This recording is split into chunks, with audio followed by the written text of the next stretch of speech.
Wazoo, let's go around the horn. Wazoo, they're in the Pac-12. They beat USC this year. Okay, Flash, settle down. It's Around the Horn, the show of competitive banter. Here's Tony Reale. Here's a question for you. Would a team of all the injured players in the NFL this year win the Super Bowl? Would it win it by 40? Richard Sherman's torn Achilles ending his season. I have two questions, national panel. Does it end Seattle's? And does it end Thursday Night Football forever? Doug Baldwin, quote, Thursday Night Football should be illegal, end quote. Bill, you can start with the Seahawks question. I think it may not end their season. It really hurts. It makes it very, very difficult for them. Last year, they lost Earl Thomas late in the year, and their defensive backfield fell apart. They went 3-3, and they allowed more than 30 points in 3 of those losses. Richard Sherman, most interceptions in football since 2011, since he came into the league. The left side of the defensive backfield of the Seahawks has been the best in the league since he got there. I don't know how they recover from this, frankly. Tim Calishaw, do you have an answer to that question Bill just asked? Well, I think they recover by being a team that still contends for the wild card. I think they're out as far as chasing Bill Plaschke's Rams. I think the Rams are going to win the division. But the ones you didn't want, Bill. But well we done, see how the drop-off is. We see the dramatic drop-off when Sherman goes out. Cardinals tried to attack it. They just have Drew Stanton back there, so they couldn't attack it. But other teams will. But if you look around the landscape of the NFC, the other teams' potential wild cards, it's a little shaky. So I think they're going to stay alive in that. I think they're okay teams that are potential wild cards. We're talking about who? The Carolina Panthers, your Dallas Cowboys. Dallas Cowboys, yeah. Those kind of teams. Atlanta, if they get back in it, yeah. There's going to be there could be a 9-7 team sneak in. As far as the death of Thursday Night Football, that's going to be up to not just the owners, but the players have to realize they're giving up about $130,000 a player if they want to get rid of that one game that they play in. So it's great to hear the Stars speak out of it, and a lot of us think it's not a great product, but players make a lot of money off that game. That's what the number translates to. I read that in Pro Football Talk. Yes, Tim Calishaw, $7 million per team. That's $130,000 per player or so. That's what Thursday Night Football puts in their paycheck. Kevin Blackistone, you have a view on either the Seahawks or Thursday night? Yeah, well, I'll just say, first of all, about Thursday night and that money figure. Isn't it interesting that everyone pins that on the players? That's coming out of their wallet. Why was one to come out of the owner's wallet? It's their idea to have Thursday Night Football in the first place. Very good. And as far as the Seahawks are concerned, I don't think this is going to kill their season. I don't think they catch the Rams, as Tim said. Look, they're going to get a week and a half off next to rest. You know what? They'll get to prepare for the Falcons and for the 49ers. Two very winnable games, one almost certainly winnable. I think they can still get to 10 wins in this season and be a playoff team. And Jackie McMahon. Yeah, but KB, you forgot to keep looking down the schedule.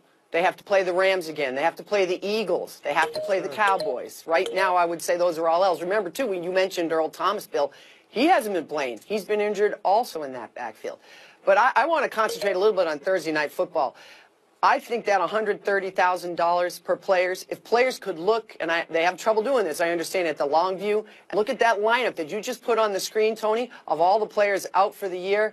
That's a small price to pay to not have a ruptured Achilles or a broken collarbone or some of the other season. Those were not just Thursday night injuries, of course. They were injuries from all games, from all points Thursday of the night, season.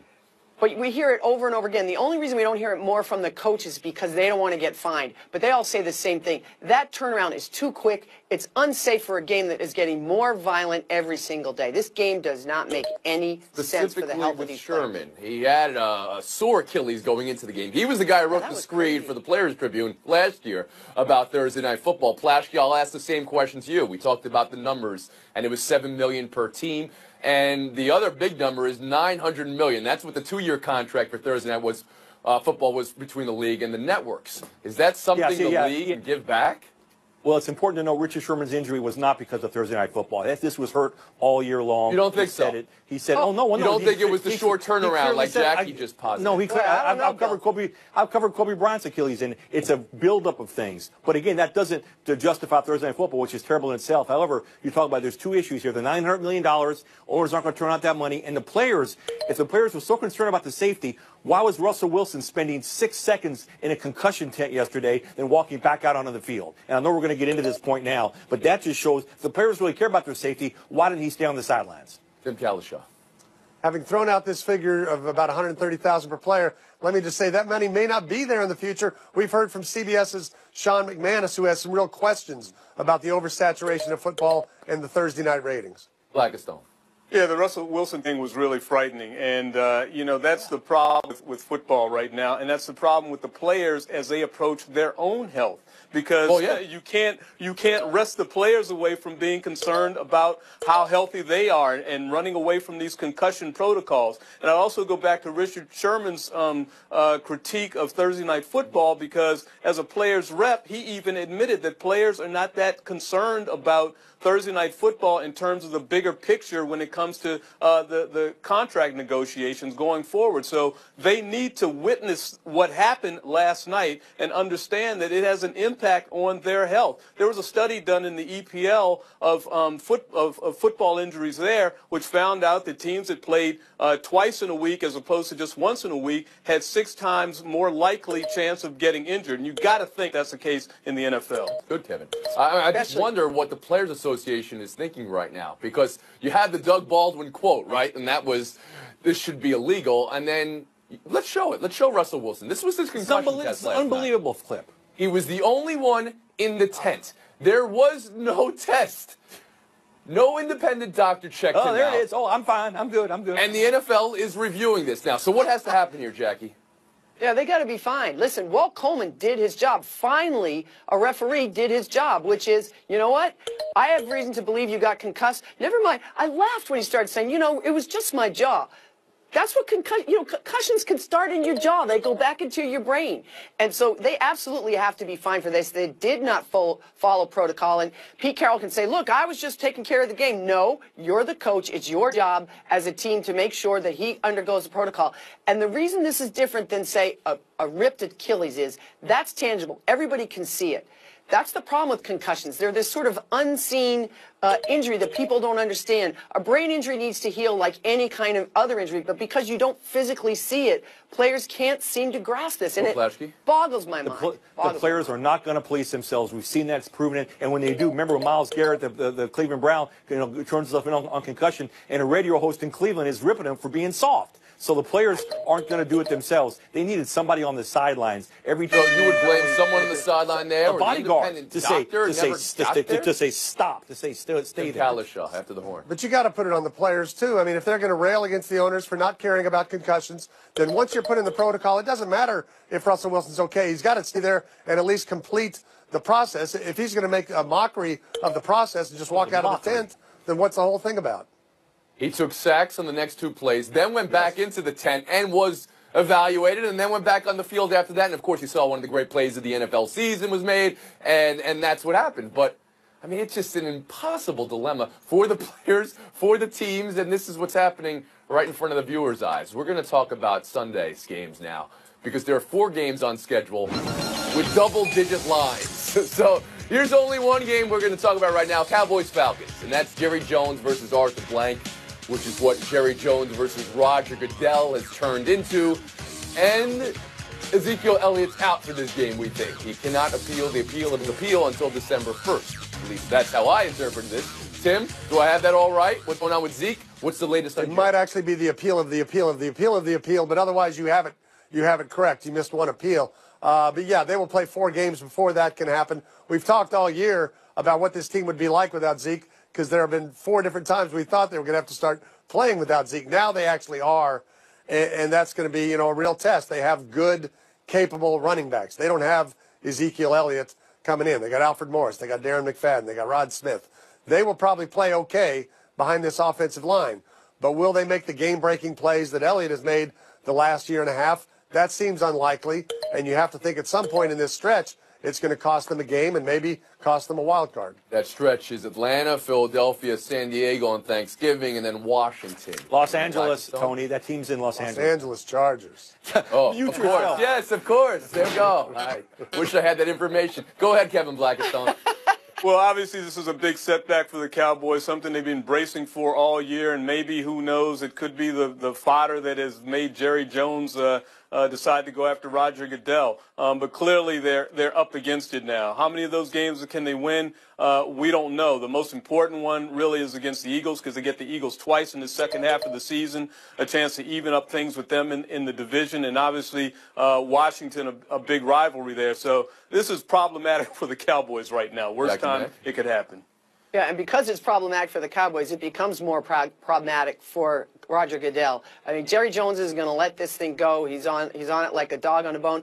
And, you know, I rarely agree with Jerry Jones and the things that happen with his team, but I do agree with him in this case. Why are they in such a rush to extend Roger Goodell all this money when there clearly are some questions to be had and to be answered? I mean, it's a joke what's going on with Ezekiel Elliott. Suspended, eligible, suspended, eligible. Deflategate. It's Deflategate all over again. That was a joke, too. And so how is this good for the NFL? And why are you rushing out to, you quote-unquote, unanimously give an extension to a commissioner when, in fact, Jerry Jones is saying it isn't unanimous, and that's where the blank versus Jerry Jones stuff comes in.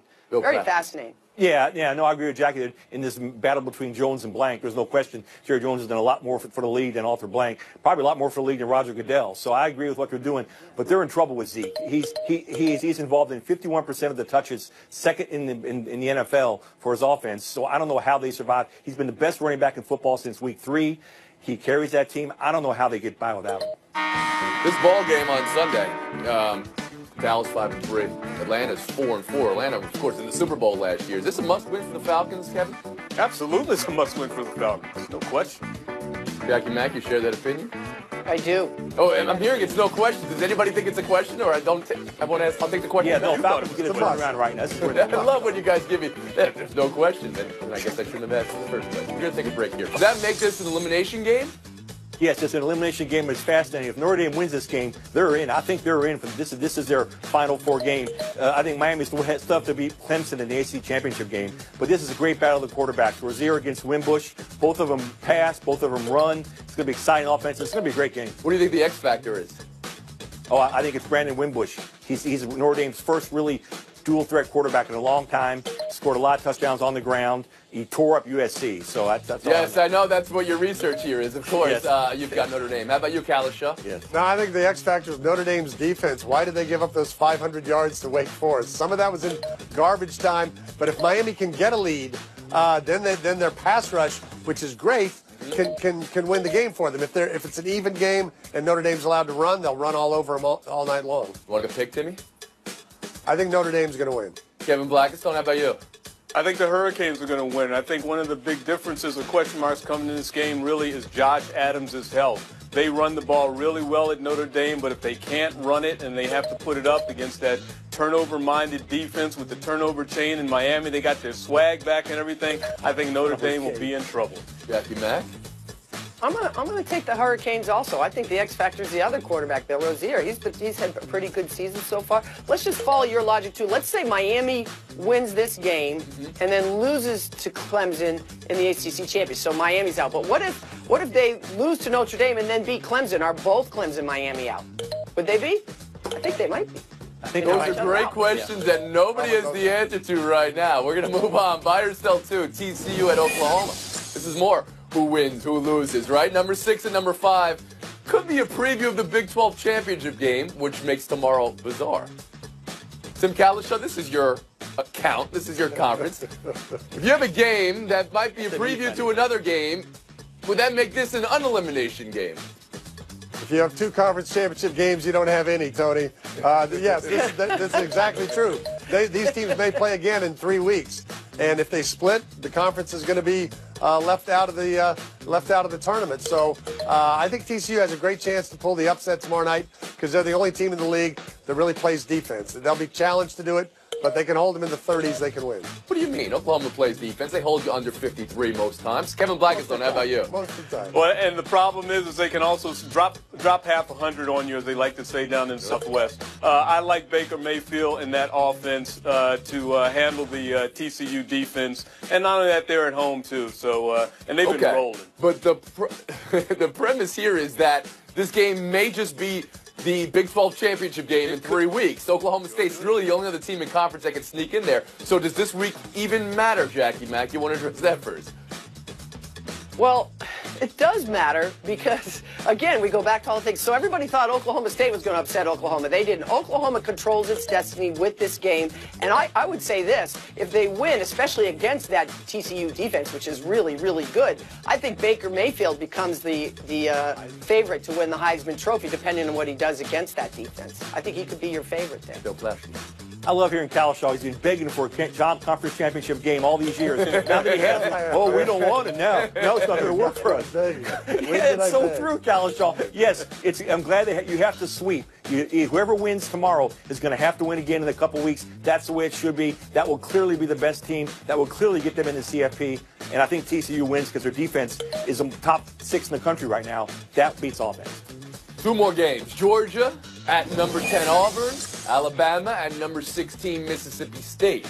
These are road conference games for the top 2 teams in the nation. Anything in there that could turn the rankings upside down, Kevin? Well, I think it's Nick Fitzgerald, the quarterback from Mississippi State down there in Starkville, Mississippi. He is the kind of quarterback that Alabama hates to play against. You think Deshaun Watson, you think Cardell Jones, any of those running type of quarterbacks. This guy's run for 100 yards each of the last 4 weeks. And if he could get anything done through the air, Alabama could be like this in Starkville. Jackie Mack? Alabama's going to be like this, KB. They got the best defense in the country. Are you kidding me? Do you know that their quarterback, Jalen Hurts, has had 1 turnover? 1 the entire season. Alabama, they never beat themselves. You have to beat them, and they're not going to be able to. Go Flashy. I don't know what Jackie was doing, but I agree. Alabama's doing that, whatever that is. Auburn's going to beat Georgia. Kerryon Johnson, 15 rushing touchdowns, leads all Power 5 conferences. It's in Auburn, Georgia, on a big stage for the first time. This ranked this high. Auburn wins. When Jackie was doing it, looked like hammering a nail. When you did it, Plasky, it looked like the Cabbage Patch. Tim Kalishaw, how about you? It looked like Plasky losing rock, paper, scissors to me. That's what it looked like. But Auburn can win, but probably won't. Mississippi State won't win. They're too much like LSU. They're one-dimensional. One-dimensional teams aren't going to beat Alabama. Plasky, Jackie McMullen, good luck to you both in Showdown. College basketball opening night. Let's think about it this way. What's one thing you're sure of this season and one limb you're prepared to step out on? Go Flashy. I'm sure the FBI investigation is going to cast a huge shadow over the season. Coaches could lose their jobs. Players will be declared ineligible. I'm going to go out on a limb and say a Pac-12 team will win the national championship this year. Arizona, USC, or even maybe UCLA. Absolutely stunning. He's taking a West Coast team. I'm shocked to discover this. I'm going to say that Missouri guaranteed that their record will be better than the 8-24 last year. I couldn't even believe it when I looked it up because they have Michael Porter Jr. I'll go out on a limb and say your player of the year is Miles Bridges from Michigan State, not some of the other bigger names. Good conscience. Give Flashy a point at this moment for garroting with the Pac-12 before we've even seen a game. We're going to move on. Stop me when this next one sounds familiar. The Cavs lost. The Thunder lost. Jackie, which team start is more worrisome at this point? Well, my instinct is to say OKC because the Cavs actually looked good in that defeat last night, and J.R. Smith seems to be coming around. With OKC, you've got 3 players out there still deferring to one another, 17 shots. Have an identity. One of you step up and grab the key. Has thrown the fewest passes in the NBA this year. OKC has only 3 crunch time assists on field goals this year. They're not playing together. They're not getting it. OKC's in trouble. The fewest passes in the NBA this year. That's a great stat, Flashy. That'll get you 2 points. Now you're back on top. And this is Showdown 3. I be thinking, like, why I sign up for this football, man? Why I sign up for this football? Like, I should have chose, like, lacrosse, tennis. This stuff, it's too much of my body. Le'Veon Bell says LOL on the screen right there. I'm retiring after this year. Is he joking, and why is he joking, Bill Flasky? He's joking, but it's not funny. The Steelers ought to stay off social media. He held out this year for millions of dollars, and then he complained when he didn't get the ball early. Now he's complaining he's getting the ball too much. Totally inappropriate. This doesn't make any sense. It's not funny. Well, I think the LL I'm retiring this year is referring to all the speculation around Ben Roethlisberger. My question is, what is he doing there? Is he walking with the phone? Is he jogging? Is he playing boxing? Is he practicing tennis? I don't understand. I don't need an answer to that question. Flasky, you had the great call out of me early in the show with the Chargers, and you're charging into FaceTime. First, I want to wish a happy Veterans Day weekend to all the veterans. Thank you for your service. And I'll talk about one such veteran, my father.